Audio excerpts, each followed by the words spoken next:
राधे राधे मित्रों, स्वागत है आपका अपने राधे कथा सागर में। मित्रों, आज हम सुनेंगे सोमवार व्रत कथा। एक नगर में बहुत धनवान साहूकार रहता था। उसके घर में धन की कोई कमी नहीं थी, परंतु वह बहुत दुखी था क्योंकि उसके कोई पुत्र नहीं था। वह इसी चिंता में दिन रात दुखी रहता था। पुत्र की कामना के लिए वह सोमवार शिवजी का व्रत और पूजन किया करता था तथा सायंकाल मंदिर जाकर शिवजी के सामने दीपक जलाया करता था। उसके इसी भक्ति भाव को देखकर एक समय माता पार्वती ने शिवजी से कहा, महाराज, ये साहूकार आपका अनन्य भक्त है, सदैव आपका व्रत और पूजन बड़ी श्रद्धा से करता है। आपको इसकी मनोकामना पूर्ण करनी चाहिए। शिवजी ने कहा, हे पार्वती, ये संसार कर्म क्षेत्र है। किसान खेत में जैसा बीज बोता है वैसी ही फसल काटता है। उसी तरह मनुष्य इस संसार में जैसा कर्म करते हैं वैसा ही फल भोगते हैं। माता पार्वती ने अत्यंत आग्रह से कहा, महाराज, जब ये आपका अनन्य भक्त है और अगर इसको किसी प्रकार का दुख है तो उसे आपको अवश्य दूर करना चाहिए। आप तो सदैव अपने भक्तों पर दयालु होते हैं और उनके दुखों को दूर करते हैं। यदि आप ऐसा नहीं करेंगे तो मनुष्य आपका पूजन और व्रत क्यों करेंगे। माता पार्वती का ऐसा आग्रह देख शिवजी कहने लगे, हे पार्वती, इसके कोई पुत्र नहीं है, इसी चिंता में ये दुखी रहता है। इसके भाग्य में पुत्र न होने पर भी मैं इसको पुत्र की प्राप्ति का वर देता हूँ, परंतु वह पुत्र केवल 12 वर्ष तक जीवित रहेगा। इसके पश्चात वह मृत्यु को प्राप्त हो जाएगा। इससे अधिक मैं इसके लिए कुछ नहीं कर सकता। माता पार्वती और भगवान शिव का यह वार्तालाप साहूकार सुन रहा था। इससे उसको न कुछ प्रसन्नता हुई और न ही कुछ दुख हुआ। वह पहले की तरह शिवजी का व्रत और पूजन करता रहा। कुछ समय बाद साहूकार की स्त्री गर्भवती हुई और 10वें महीने उसके गर्भ से अति सुंदर पुत्र उत्पन्न हुआ। साहूकार के घर में बहुत खुशी मनाई गई, परंतु साहूकार तो ये जानता था कि उसकी केवल 12 वर्ष की आयु है, इसलिए उसने अधिक प्रसन्नता प्रकट नहीं की और न ही किसी को यह भेद बताया।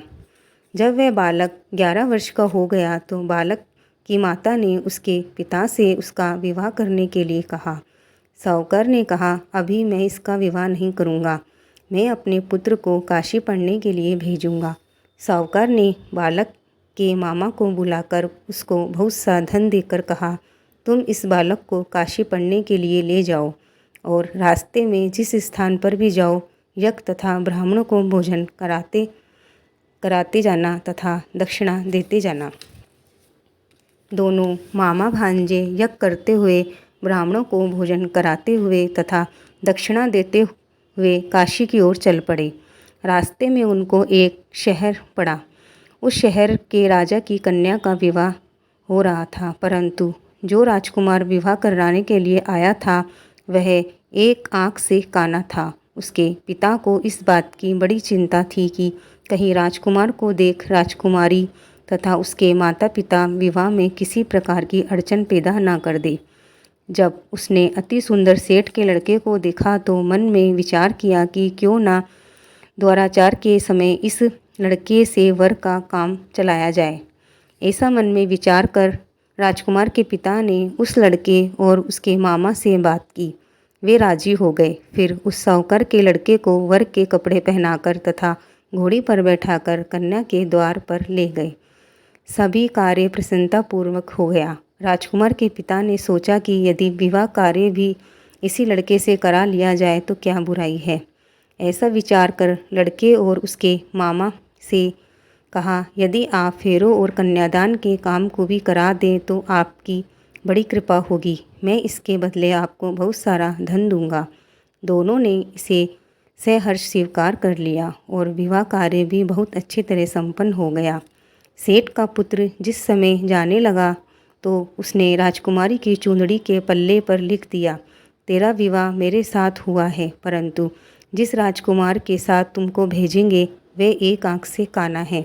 मैं काशी पढ़ने जा रहा हूँ। सेठ के लड़के के जाने के पश्चात राजकुमारी ने जब अपनी चुंदड़ी पर ऐसा लिखा हुआ पाया तो उसने काने राजकुमार के साथ जाने से मना कर दिया उसने अपने माता पिता को सारी बात बता दी और कहा कि ये मेरा पति नहीं है, मेरा विवाह इसके साथ नहीं हुआ है।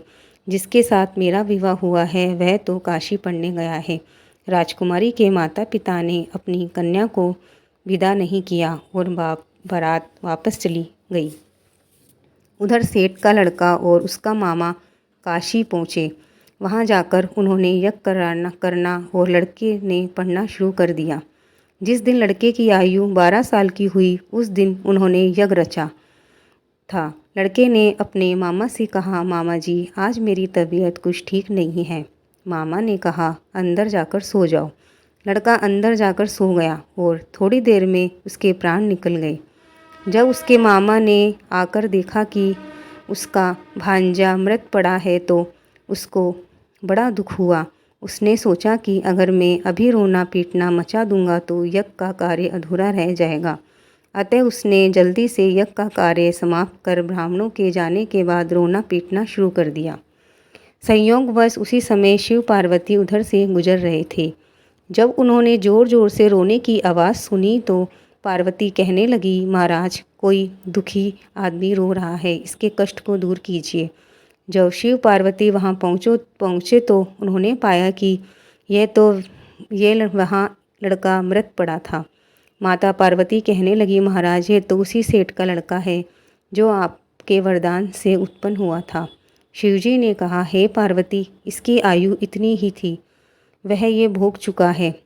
तब पार्वती ने कहा, हे महाराज इस बालक की और आयु दो, नहीं तो इसके माता पिता तड़प तड़प कर मर जाएंगे। माता पार्वती के बार बार बोलने पर शिवजी ने उसको जीवन का वरदान दिया। शिवजी की कृपा से वह बड़ा लड़का जीवित हो गया। शिवजी और पार्वती कैलाश पर्वत पर चले गए। शिक्षा पूर्ण होने पर वह लड़का और उसका मामा उसी प्रकार यज्ञ करते, ब्राह्मणों को भोजन कराते तथा दक्षिणा देते अपने घर की ओर चल पड़े। रास्ते में उसी शहर में आए जहाँ उस लड़के का वहाँ की राजकुमारी से विवाह हुआ था। वहाँ आकर उन्होंने यज्ञ आरंभ कर दिया। उस लड़के के ससुर वहाँ के राजा ने उसको पहचान लिया और महल में ले जाकर उसकी बहुत आओ भगत की। बहुत से दास दासियों सहित आदरपूर्वक अपनी राजकुमारी और जमाई को जिमाया, खिलाया पिलाया और विदा किया। जब वे अपने शहर के निकट आए तो माता पिता ने कहा, मैं पहले तुम्हारे घर जाकर तुम्हारे माता पिता को खबर कर आता हूँ।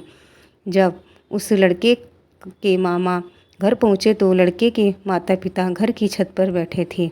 उन्होंने ये प्रण कर रखा था कि यदि हमारा पुत्र सकुशल लौट आया तो हम राजी खुशी नीचे आ जाएंगे, नहीं तो छत से गिरकर अपने प्राण दे देंगे।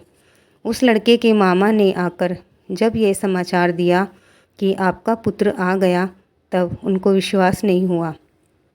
तब उसके मामा ने शपथ पूर्वक कहा कि आपका पुत्र अपनी पत्नी तथा बहुत सा धन साथ लेकर आया है। तो सेठ बहुत प्रसन्न हुआ। सेठ सेठानी आनंदपूर्वक नीचे आए। बाहर आकर उन्होंने अपने पुत्र तथा उसकी पत्नी का भरपूर स्वागत किया। सभी बड़ी प्रसन्नता के साथ रहने लगे। जो कोई सोमवार के व्रत को धारण करता है अथवा इस कथा को पढ़ता है सुनता है उसके सब दुख दूर हो जाते हैं, उसकी समस्त मनोकामनाएं पूर्ण होती हैं तथा इस लोक में नाना प्रकार के सुख भोग कर अंत में सदाशिव के लोक को प्राप्त होता है। जय भोलेनाथ। मित्रों, अगर आपको ये कथा पसंद आई हो तो लाइक करें और कमेंट में जय भोलेनाथ लिखें। मिलते हैं और एक नई कथा के साथ। तब तक के लिए राधे राधे।